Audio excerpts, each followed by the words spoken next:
So I'm kind of a Star Wars nerd. But don't judge. If you've never seen Star Wars, you should really give these movies a shot. You see, the main character is this regular guy who finds out he's special. He leaves home, goes on this amazing quest.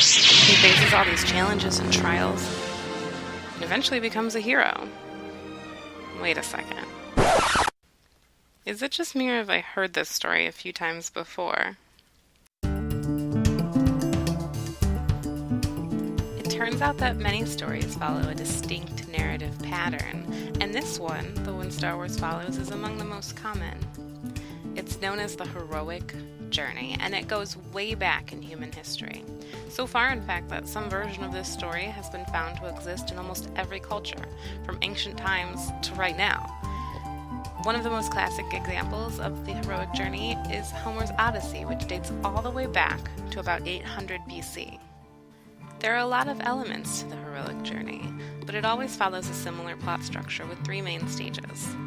The first is the call to adventure. The protagonist of one of these stories is usually a regular Joe, who's yanked from his ordinary life by unexpected circumstances and called to complete some kind of quest.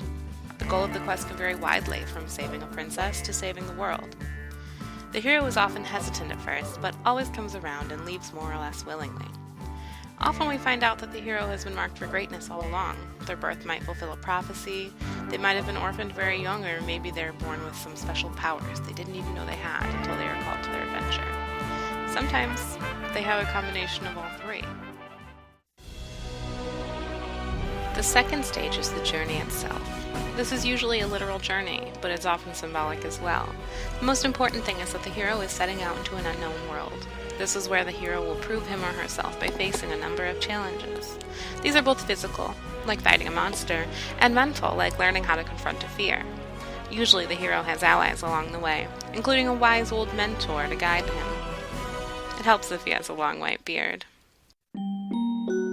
The journey usually culminates in the hero needing to make a big sacrifice, or at least be willing to. Oftentimes, the journey requires the hero to make a descent into the underworld, which can be literal, like when Odysseus travels to Hades, or figurative, like when Batman glides down to fight crime in the streets of Gotham City.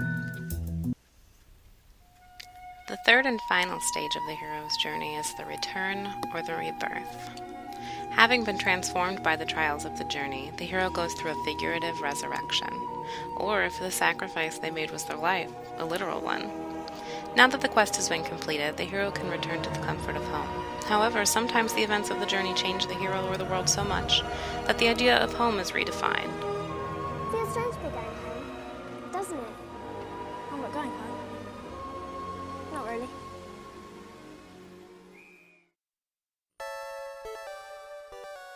It seems like a lot of narratives fit this mold, right? A whole lot.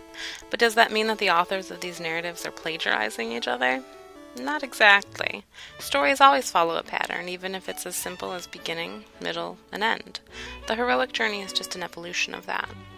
Because the heroic journey appears in so many different cultures, it can tell us a lot about the values of a particular society or time period.